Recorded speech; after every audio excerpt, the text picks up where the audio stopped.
Real Reddit stories.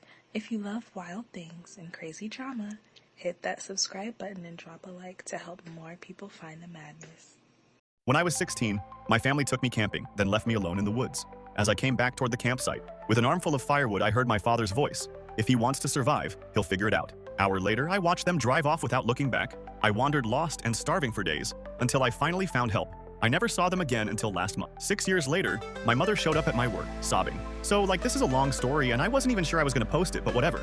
Here it is. I've told a couple PPU IRL, and most of them either didn't believe it or just got weird about it, so IDK, maybe internet strangers will get it more. This was when I was 16, so 6 years back. I'm 22 now. I was not some wild kid or anything, just regular annoying teenager stuff. My dad, Clarence, has always been that dude who thinks being tough is the only thing that matters. He'd say I was soft if I didn't want to play football with a broken finger or whatever.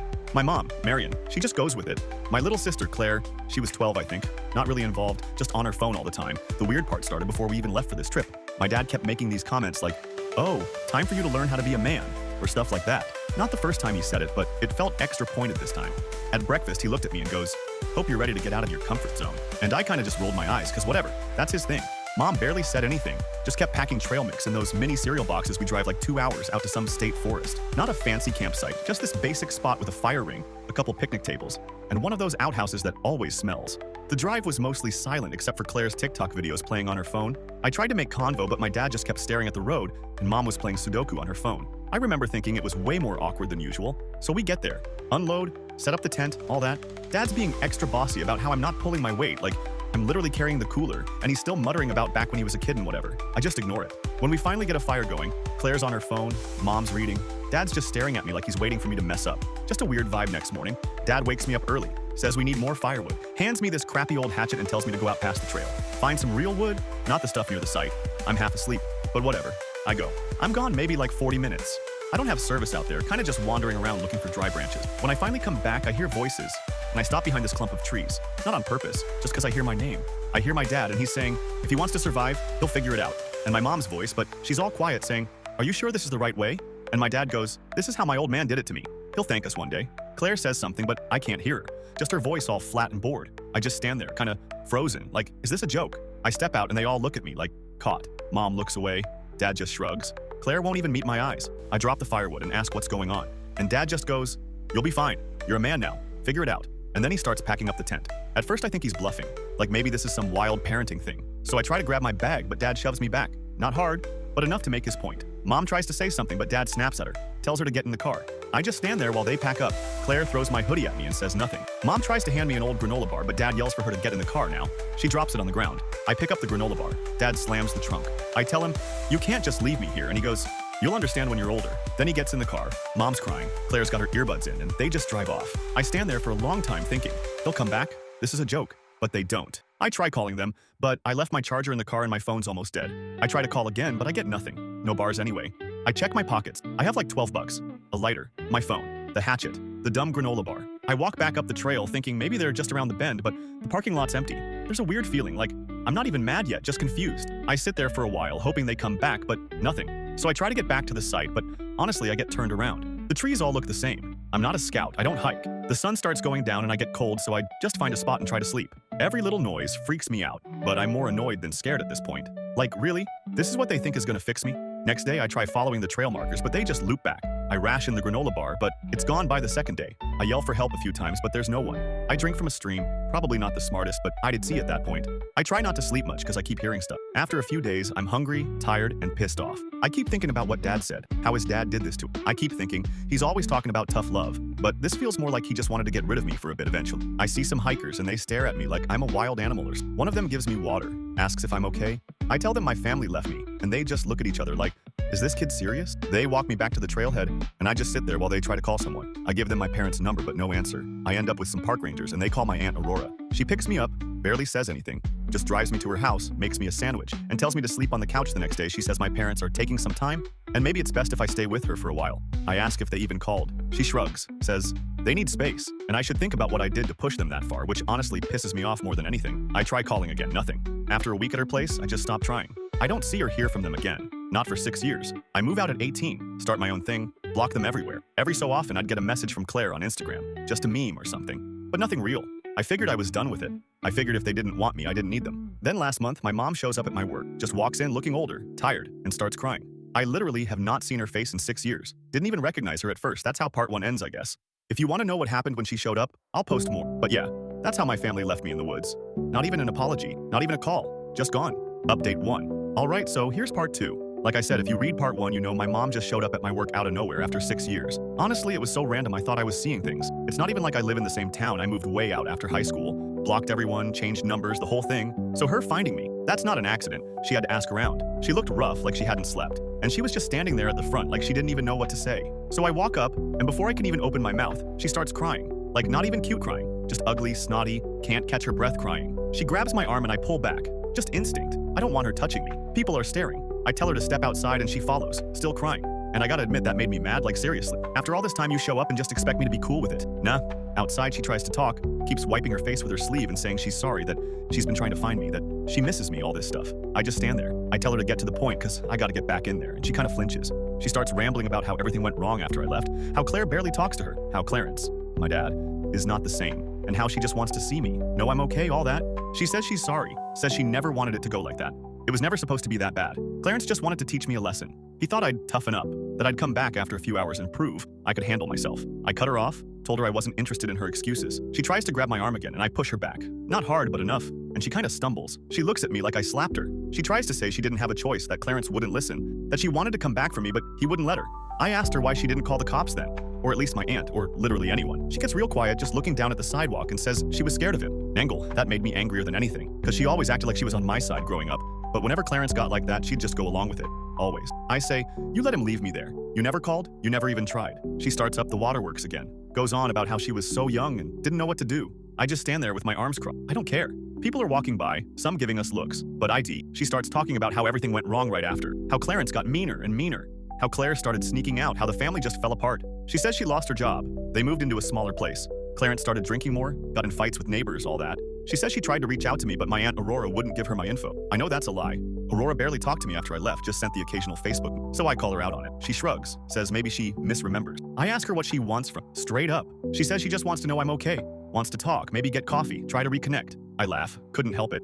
I ask her if she thinks she deserves that after what she did. She starts crying again, says she knows she doesn't, but she wants to try. I ask her why Clarence hates me so much, why he did that. She says he always thought I was weak, that I didn't have what it takes, that he worried I'd turn out soft and end up like one of those loser kids. She says Clarence's dad did that stuff to him too, like leaving him places, making him find his own way home, all that. Says Clarence always talked about how boys these days don't know real struggle. I say that's not an excuse, that's just being a jerk. She says she knows. She wishes she'd done something different, but she didn't know how. I tell her I don't care. I'm not interested in a family reunion. I don't need her. I made it without any of them. She tries to say she's proud of me for surviving, that she thinks about me every day, all that. I tell her that's not my problem. She tries to grab my hand and I pull away, and she starts crying louder. A security dude comes over and asks if everything's okay, and I say, yeah, we're done here, and walk back inside. She waits outside for like an hour, sends me a bunch of texts, all long paragraphs, saying stuff like, please talk to me, I'm begging you, I need you in my life, all that. I block her number. Next day, I get a DM from Claire, just says, Mom's a mess, what did you say to her? I don't answer. Then my phone starts blowing up, but not from her. It's people I haven't talked to in years. Old friends, a couple cousins, even my ex, all saying, hey, your mom called me. She's looking for you. What's going on? Is everything okay? She's literally reaching out to everyone she can find. Even my boss gets an email asking him to please tell me to call my mom. I'm so pissed at this point I could break something. I text her from a burner account and tell her if she doesn't stop, I'll file a harassment complaint. She says she just wants to talk, says she has something important to tell me, but won't say what. I tell her to leave me alone or I'll go no contact with everyone in the family, forever. She says, fine, but she hopes I'll change my mind. I'm not planning to, I'm just getting started. The next part gets wild though, like I started looking into what my parents were up to. And let's just say, karma's a real thing if you know where to push. I'll post part 3 if people care. But yeah, that's how that went down. Update 2. Alright, so here's part 3. And honestly, if you're still reading after all that, you're probably wondering why I didn't just block my mom and move on. I kinda tried FR, but after she started calling random people about me and basically trying to guilt trip everyone into making me talk to her, I got pissed. Like, I just wanted to disappear. I made my own life, kept my head down, didn't want anything to do with them. And she starts trying to drag me back in. Nah, not happening. So I start thinking, if she's gonna pull this, I'm not just gonna sit around. I'll make them regret ever treating me like that. I know it sounds harsh, whatever, but if you lived it, you'd get it. First thing I did was go digging. I'm not some hacker, but you can find a lot if you just know where to look. Started with Facebook, found Claire's account, she posts everything, still does those Ask Me Anything stories like it's 2016. Then, checked out my dad's page. Noticed his posts went from bragging about vacations and look at my new truck, to sharing those angry boomer memes about kids today don't want to work and back in my day stuff. I'm not surprised. But then I see he's tagged in a bunch of local business pages, some reviews, a couple random arguments in the comments. I look up his name on Google and yeah, he's got a small business, nothing huge, but it's his thing. Always said he was his own boss, so I start watching. Takes a few weeks, but I pick up on some stuff. People in the comments arguing with him, complaining about how he does business, stuff like that. I see a couple reviews where someone says he's unprofessional, talks down to people. I know that's not just online, it's how he always was. I find his business's page and see he's got a few regulars but not a ton. The business isn't doing great. I look up the address. It's a strip mall on the edge of town. I know how those places work, rent isn't cheap.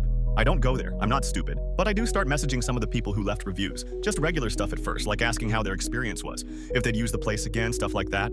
Most people ignore me, but a couple answer. One says Clarence was rude, wouldn't honor a warranty, said it was their fault for being careless.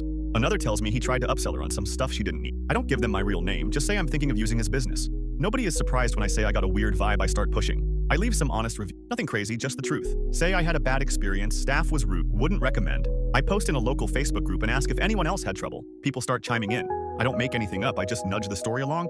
I drop a hint about how the owner once left his own kid stranded in the woods, and that gets people going. I don't even say it was me, just someone I know. Some people say I'm lying, but others start asking questions. The best part is, Clarence can't help himself. He jumps into the comments, gets all defensive, starts yelling at people online. One night he gets in a full-on fight with some guy in the group, and then posts a rant about cancel culture and entitled kids. People start avoiding his business. I get a message from a dude who says he used to work for Clarence and he quit because Clarence screamed at him for being 5 minutes late. I tell him, yeah, that tracks. While that's going down, I check on my mom. She's living with her sister Aurora now, which makes sense. She always ran to her when things got bad. Aurora's got her own problems, not a lot of money, takes care of her own kids. I hear from Claire, she sends me a meme, whatever, that mom is super depressed and barely leaves the house. I ignore it. Not my problem. Mom starts sending me emails from new accounts, begging me to stop, saying Clarence is blaming her for everything, that he's losing money, that she's scared he's gonna snap. I don't answer. I start telling people the real story, not just the business stuff, but what he did to me. I tell my side to anyone who asks. I don't care if they believe me or not, I just keep talking. I know some people think I'm making it up, but I don't care. I send Clarence a letter, just a plain old letter, nothing fancy. I write out step by step what he did, what it did to me, how I survived, how I built a life without him, and how I'll never let him forget it. I tell him I'm making sure everyone knows who he really is. No threats, nothing illegal, just the truth. I know he gets it because a week later I get a text from an unknown number, just says, "You're a liar and a coward. You'll never be a real man." I block it. I start hearing from more family. Some cousins, some people I barely remember. Some of them are mad, say I'm ruining the family name, say I should just let it go. I tell them, if they want to fight, let's fight. I don't back down. One uncle actually calls me, yelling about how I'm stirring up drama and that I should respect my elders. I hang up on him. Aurora tries to take my side for like 2 minutes, but then says she can't get involved because she needs mom's help with rent. Meanwhile, Clarence's business keeps getting worse. I keep watching. Someone posts in the local group that they saw him yelling at a customer. Says the cops came, but nothing happened. Just a warning. I guess he slammed the door on someone and they threatened to sue, but nothing came of it. Even Claire texts me, says dad's losing it, keeps blaming everyone else. I tell her, maybe you should move out. She just says, yeah, maybe I know some people are gonna say I went too far, but honestly, if you knew what it felt like to get left in the woods by your own family, you might get it. I'm not out here breaking any laws, just telling the truth, just making sure everyone knows what kind of people they are. If they want to play games, I can play too. Last thing that happened is I got a message from some old dude who used to know Clarence back when he was younger. He says, I heard what happened, and that's the same way Clarence's dad treated him. I say, doesn't make it right. He says, no, it doesn't. Then he tells me to take care of myself. I don't reply, so yeah, that's where it's at. Clarence is losing business. Mom's basically a ghost. Family split down the middle. I'm not done yet, but it's a start. I don't care if they hate me for it. I'm not just gonna let them get away with it. IDK if that makes me the bad guy. But whatever next part's when things actually hit the wall. Dad finally tries to reach out after all this, and you won't believe how that goes. I'll post it if people want to hear the rest. Finally, supdate. So here's part 4, and honestly, if you've kept up, thanks. I didn't expect this to get this much attention. Not gonna lie, writing all this out is weird as hell. But whatever, people wanted the end, so here's how it went down. It's been about 2 months since I started really pushing back. Like, not just blocking my mom, but straight up making sure people knew what kind of people Clarence and Marion were. I figured it'd just make them mad. Maybe they'd move or just stop trying. But nah, Clarence is the type who can't leave anything alone, can't let anyone else win. That's probably what his dad did to him too. But like, I don't care. I'm not his therapist. So the first weird thing was Claire texting me, just out of nowhere, like, hey, dad's been acting weird. You should call him. I ignore her. I'm not getting dragged back in just because she feels awkward at the dinner table. Then Aurora calls, which she never does, just leaves a voicemail saying, you should talk to your dad. He's not doing well. I delete it and go on with my day. Nangle, I felt a little bad for Claire, but like, she was there too. She could have said something all those years ago, but didn't the next week my phone blows up, but not from family. It's people from the old town. Someone I barely know DMs me like, hey man, did you hear your dad's business is shutting down? Then a couple more texts. Same thing. I check the Facebook group. Yeah, People are posting about it, saying he's a jerk, saying good riddance. Some people defend him, say he just had bad luck. Others say he brought it on himself. I see a post from Clarence where he's trying to defend himself, but no one's buying it. Then I get a call from a random number. I let it ring. Next thing I know, I got a voicemail. I almost don't listen, but whatever. Curiosity. It's Clarence, and he's crying. Not just a little, like actually crying. He tries to sound tough at first, then his voice breaks and he says, "I'm sorry, I know I did wrong. I don't know how to fix it. I lost everything. I just wanted you to be strong. I didn't want you to end up like me. I'm sorry. Please call me back." Then silence. I play it again just to see if I'm hearing it right. Clarence, who never cried, never apologized, breaking down on my voicemail. Honestly, I just sat there staring at the wall, not even sure what to do. Part of me wanted to call him back and just yell, but I didn't. I just deleted the voicemail and blocked the number. After that, it's like everything just collapsed for them. Aurora texts me a few days later, says Marion moved out, took Claire, and Clarence is living with some friend barely scraping by. She says, "You should talk to your mom. She's a mess. She keeps asking about you." I tell her I'm done. I already gave them a second chance by surviving. They made their choice. Aurora says, "You're being cruel. You're tearing the family apart." I just leave her. On read my phone. Keeps buzzing for like a week. Random numbers blocked. Sometimes no caller ID. I don't answer any of it. Claire sends me a message just, "You really ruined everything." I just reply, "You know what he did to me." She leaves me on scene. I hear from a cousin that Clarence is trying to get work anywhere he can, but no one wants to deal with him. People talk. Marion, I guess, is couch surfing. Aurora's annoyed, but doesn't kick her out. Last I heard, Claire was trying to get out and live with a friend. Whole family just scattered. I get some angry messages from old relatives like, "You should be ashamed. That's your family. Blood is blood." I just block them. I'm not interested in playing nice just because we share DNA. I'm not going to say I feel nothing. That'd be a lie. It's weird seeing people who always acted like they were untouchable just screwing up in public. I don't feel good, but I don't feel bad either. I just feel like I did what I had to do. People say revenge doesn't help, but TBH. Sometimes it just means you finally get to look them in the eye and know they can't hurt you anymore. So now it's quiet. I got no family left, but I got friends. I got my own thing going. I don't have to answer to anyone. Sometimes I wonder if they'll try again, if Clarence will show up at my door or Marion will write me a letter begging for forgiveness. Doesn't matter. I'm not changing my mind. I'm not letting them back in. They had their chance. They blew it. I guess if there's a point to all this, it's that some people will never say sorry until they lose everything. And even then, it's not really about you. It's about them. I'm not here to fix them, and I'm not here to carry their baggage. I just wanted them to feel even a piece of what they put me through. And now they do last thing. I kept that old hatchet from the woods. Never told anyone. Sometimes I see it in my closet and just laugh. Guess I learned how to survive after all.